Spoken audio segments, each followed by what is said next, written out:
Hello everyone, আসসালামু আলাইকুম। কেমন আছেন? আশা করি ভালো আছেন। আলহামদুলিল্লাহ আমিও ভালো আছি। আজকে আপনাদের সাথে আরেকটি ভিডিও শেয়ার করতেছি। ভিডিওর শুরুতে দেখতে পাচ্ছেন এই ছোট ছোট কিউট এই মুরগির বাচ্চাগুলা। আসলে এখানে 4টা ছিল, 2টা মারা গিয়েছে আর 2টা আছে। একটা হচ্ছে পাগুলা তেমন সুস্থ না, তো এটা ল্যাংড়ায় হাঁটতেছে। আর একটা আছে, তো আরেকটা এটা সুস্থ আছে। এগুলাকে আমি চালকে গুঁড়ো করে দিচ্ছি আর অল্প অল্প কুসুম গরম পানি খাওয়াচ্ছি। এরকমের মধ্যে আছে, আবার এগুলো বাঁচে কিনা জানি না, তারপরে চেষ্টা করতেছি। তো 2টা মিলে এখানে আছে ওদের মতো। তো এটা এইভাবে এখানে রোদ আসলে রোদের মধ্যে দেওয়া হয়। তো এখন কিচেনে চলে এসেছি। দুপুরের পরে রান্নাটা করে নিতে হয়। গ্যাস যেহেতু 4টার দিকে কমে যায়, আর ইফতারের পরে দেখা যায় আর কোনো তেমন কাজ করতে ইচ্ছা করে না। তো সেজন্য আগে আগে কাজগুলো করে রেডি করে রাখি। এখানে আমি হচ্ছে লাউ আর ডাল দিয়ে মুরগির গাড় দিয়ে রান্না করব। এখানে আদা বাটা, রসুন বাটা, পেঁয়াজ কুচি এগুলা দিয়ে নেড়ে চেড়ে রেখে দিয়েছি। এই তো দেখতে পাচ্ছেন ডাল নিয়ে নিয়েছি। এটা কোষাসহ আমি মিষ্টি কুমড়া, একদম বিচিসহ হয় নাই একদম, সেজন্য আমি কোষাসহ নিয়েছি। এটা ভাজি করে নেব। এদিকে লাউটা কেটে ধুয়ে রেডি করে রেখেছি, এটা রান্না করে নেব।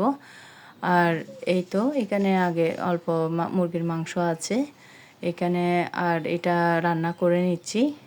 আমি গাড়গুলা দিয়ে দিচ্ছি মুরগির, এগুলো ভালো করে কষিয়ে নিচ্ছি। দেখা যায় দুপুরের টাইমে এগুলো কাজ যদি করা না হয়, আসরের পর পরে মাগরিবের সময় হয়ে যায়। তো ইফতারের কাজ, এদিকে রান্নার কাজ, এগুলো মিলে আসলে সময়টা চলে যায়। তো জোহরের নামাজের পরে এই কাজগুলো করে নিতে হয়।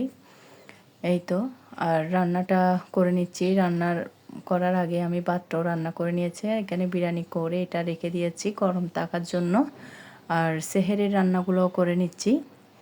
এই তো কুমড়োটা ভাজি করা হয়ে গিয়েছে। সবশেষে আমি ধনেপাতা দিয়ে দিয়েছি। এখন এটা একপাশে রেখে দেব। আবার আমার ইফতারিটাও করতে হবে। প্রতিদিনের আসলে এই ধরনের কাজ এগুলো করা হয়। তো ইফতারেই দেখা যায় প্রতিদিন বেগুনি, পেঁয়াজ ও আলুর চপ এগুলো খেতে খেতে গ্যাস্ট্রিকের অনেক সমস্যা হয়। তো তারপরেও আসলে এটা খাওয়ার একটা হিসাবে খাওয়া হয়। এই তো আমার লাউটা রান্না করা হয়ে গিয়েছে। এখন সবশেষে ধনেপাতা দিয়ে এটা নামিয়ে নেব। এগুলো হচ্ছে আমি সেহরির জন্য করে নিচ্ছি। আর রাতে দেখা যায় ইফতারের পরে আর কোনো তেমন কাজ করতে ভালো লাগে না, সেজন্য এগুলো আগে করে নিচ্ছি। আর এখানে মুরগির কলিজা, তারপর গাড় এগুলা দিয়ে আলুকে ছোটো করে এগুলো বোনা বোনা করে এটাও রান্না করে নিচ্ছি। এগুলো সব রেডি করে রাখতেছি। এই তো, আর ইফতারের পরে ঝামেলা হবে না। এখানেও মাছ রান্না করে নিয়েছি, এগুলো রান্না করা হয়ে গিয়েছে। এই তো, আর ইফতারের পরে তো কাজ তেমন আর থাকবে না, সেজন্য এগুলো আগে করে সব কিছু রেডি করে রাখি। এখানে হচ্ছে শিমের বিচি, এগুলো ছুলে ধুয়ে পরিষ্কার করে রেখে দিয়েছি। এগুলো আজকে রান্না করব না। আর রমজানে দেখা যায় বেশি তরকারি খাওয়া হয় না। এই তো এখানে চনা বুটো ভাজি করে নিয়েছি। এবার হচ্ছে আমি ইফতারিটা রেডি করে নিচ্ছি। দেখতে পাচ্ছেন তেলে দেওয়ার পরও এখানে খুব বেশি আগুন কম। তো আমি এখানে আলুর চপ, পেঁয়াজু এগুলো করে নিচ্ছি এক এক করে। তো আমাদের যতটুকু লাগবে ইফতারি, আমাদের যত পরিমাণ লাগবে আমি করে নিচ্ছি। আর দেখা যায় আমার ছেলেরা ওরা বেগুনি আর পেঁয়াজুটা খায় না, ওরা খাওয়ার মধ্যে খাবে আলুর চপ। আলুর চপটাও আবার ডিমটা দিতে হয়, না হলে এটাও খায় না।